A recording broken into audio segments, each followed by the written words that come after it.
Today I'm going to be planting some asparagus crowns. The normal time for planting asparagus is early spring, so March, possibly into early April. So this is a wee bit early. However, the crowns actually arrived before the new year, so they've been sat in buckets of sand in the potting shed for a month now, and I inspected a couple of days ago, and they're okay, but of course their condition's not quite as fine as when they arrived. They were very good crowns when they were delivered, but they've been sat in these buckets for a month, and I think at this point they will probably be better off in the ground than storing for another month until we get into March. So I'm going to get them in this morning. Asparagus can be grown from seed, or you can start with crowns, which is what I'm doing. Crowns are simply 1-year-old plants. As the asparagus takes several years to establish before you can get a decent harvest off of it, you get a bit of a head start if you start with crowns. Asparagus is one of those plants that has separate male and female plants, and most modern plantings will be an all-male hybrid.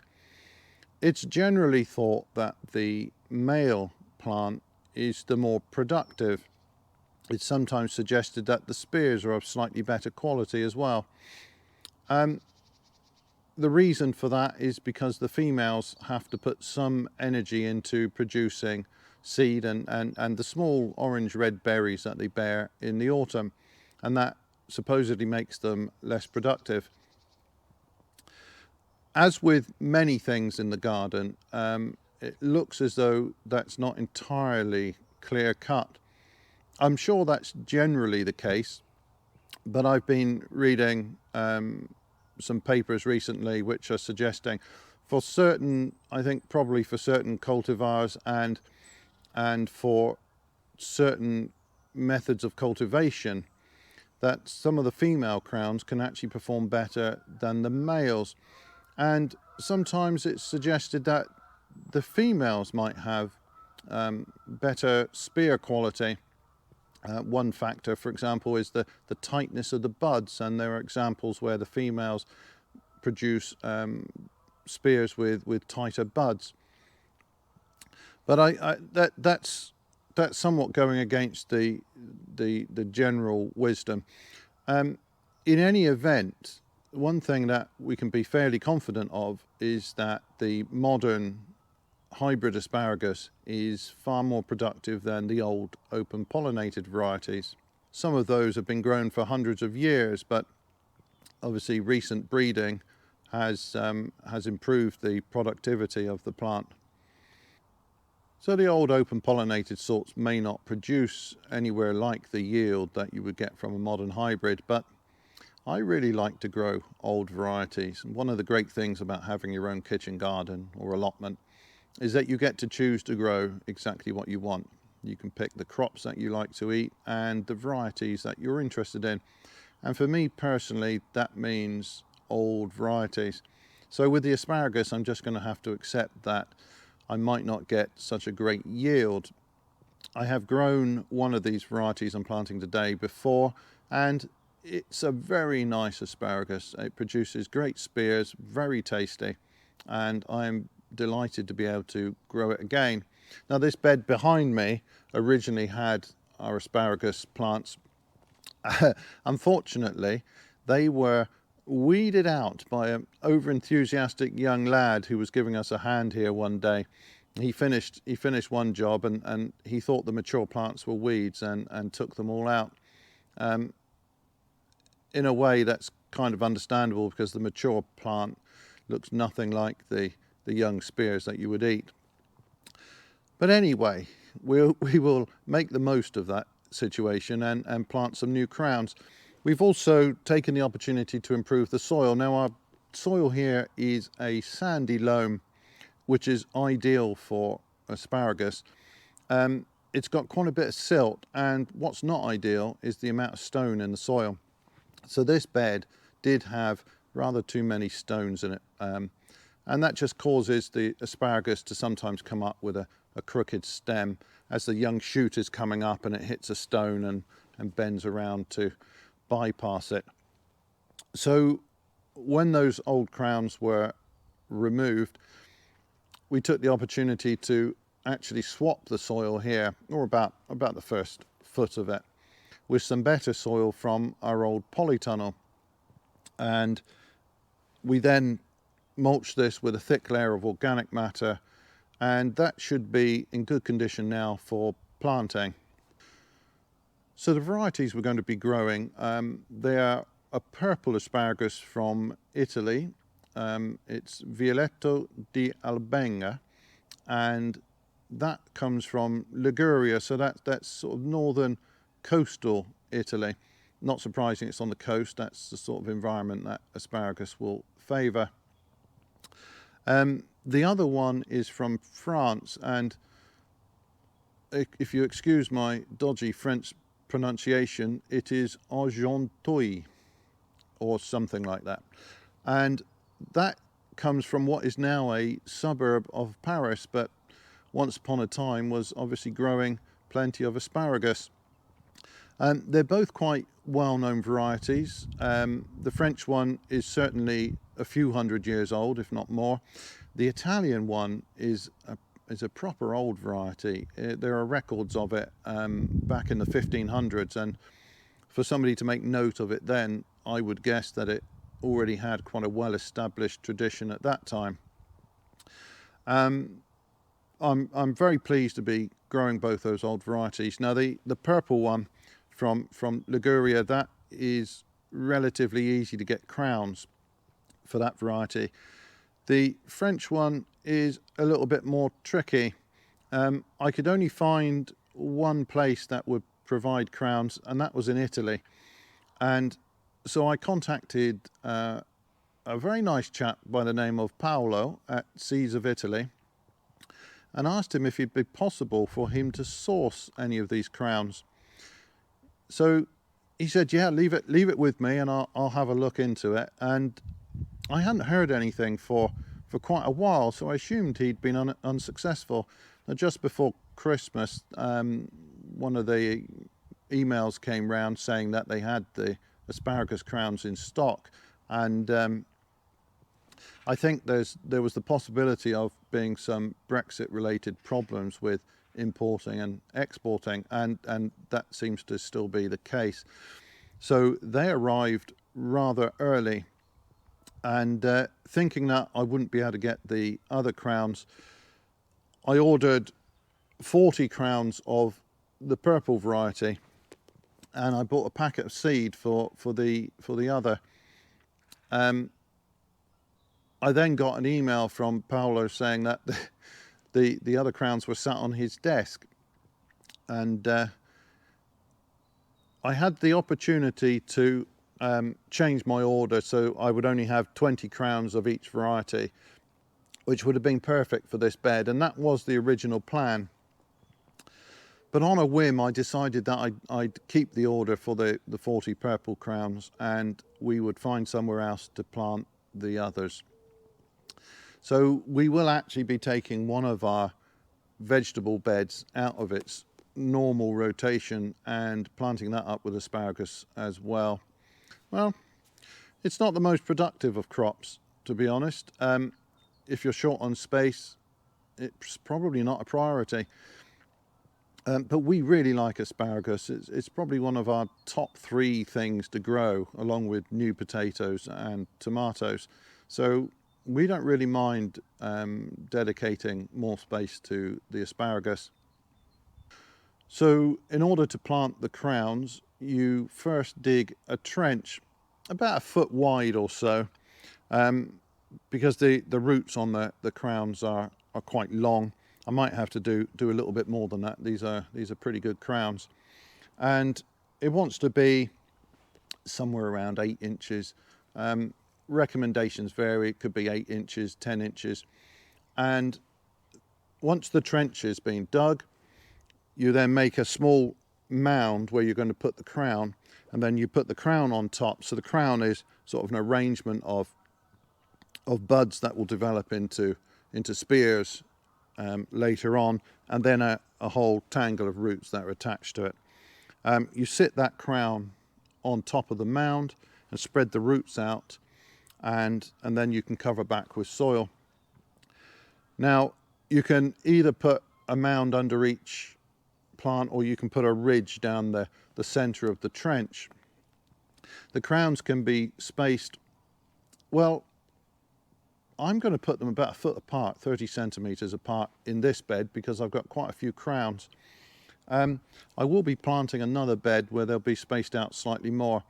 1 foot is pretty much as close as you can plant them, and 18 inches or 45 centimeters would be absolutely fine. I don't know how that would affect the yield. It's probably not much in it, to be honest. So this bed is, I think it's about 22 feet long. So I can get 20 crowns down the length of the bed, and it's 4 feet wide, so I can get a double row in.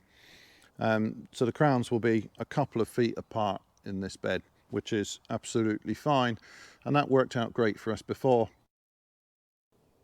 Right, so the first job is to take the old weed fabric from the top of the bed and maybe just rake over the soil and make sure everything's okay there. And then I'm going to start digging those trenches.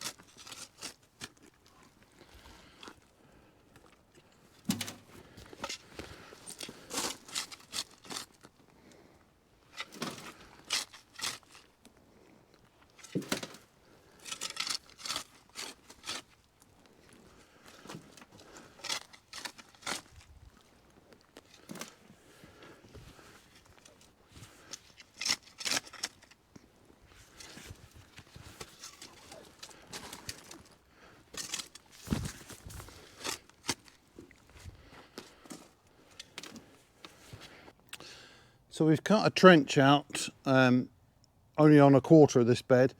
We've emptied the soil into wheelbarrows temporarily, but it's amazing just how much space it takes up when you try to dig it out. All I'm going to do along here is at 1 foot spacings make a little mound of soil.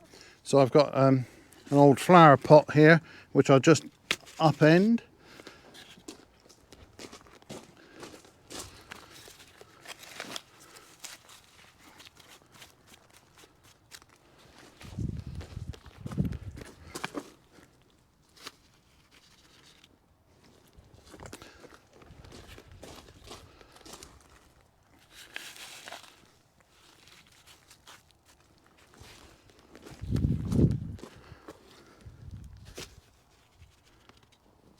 That's about the right amount of soil to make a nice mound for the crowns.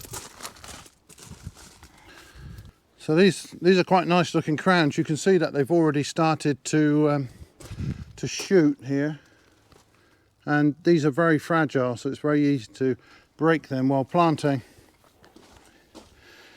Now they've probably got shoots on like that because it's a little bit warmer in the potting shed, and that's encouraged them to shoot a little bit sooner than I'd like. What we'll probably do, because these are a little bit tender, once we've planted this bed, is cover them with a bit of fleece. So what you want to do with these is very gently spread out the roots and sit the crown directly on top of that little mound.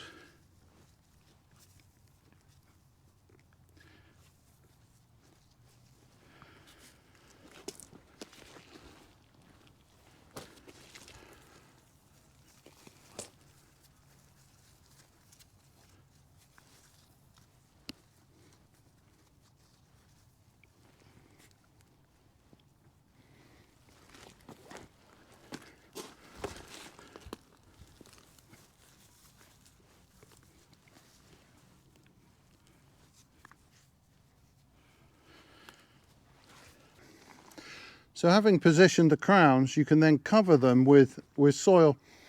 Now, advice varies on how much to cover them with, and you might want to build up the level of soil throughout the season as the spears come through. I don't think it's that important, to be honest, not here and not with this sandy soil, so we will probably put back most, if not all, of the soil we've taken out. But yeah, all we have to do now is fill back, and obviously we've got to do this all the way along these beds, so it's quite a job, but once they're established they should crop for at least 20 years and possibly quite a bit longer than that. So it's worth taking your time and doing it well at this stage, and also getting some nice looking crowns. These look very nice indeed.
Just going to be a bit careful around those shoots there.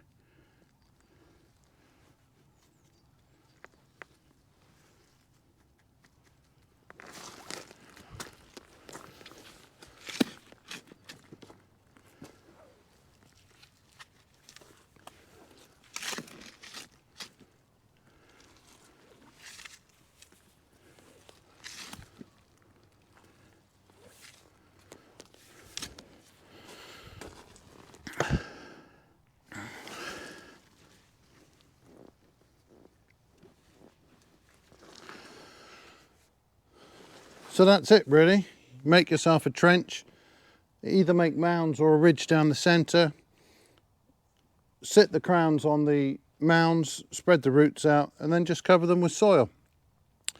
I'm not going to do anything more with this bed now, probably just keep it weed free, but we'll not do anything until next winter when we cut the old growth back, and then we'll put a mulch over the top. But yeah, that's asparagus planting. 3 down, 57 to go.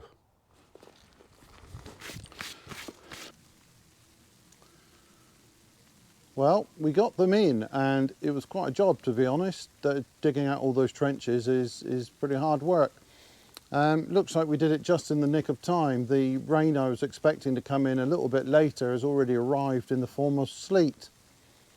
So of course this is really too early to be doing this job, and if I hadn't already had the crowns in the potting shed for a month, there's no way I'd put them in the ground now. I would certainly wait until March. Now they may have stored okay until March, but looking at them on balance, I think I might have made the right call in getting them in the ground. They're excellent crowns, and it would be a shame to ruin them by storing them in less than ideal conditions. We've just draped a little bit of fleece over these beds. I don't know whether that's necessary or helpful in any way, but we decided we would. There were also 2 spare crowns, and we've just potted these up.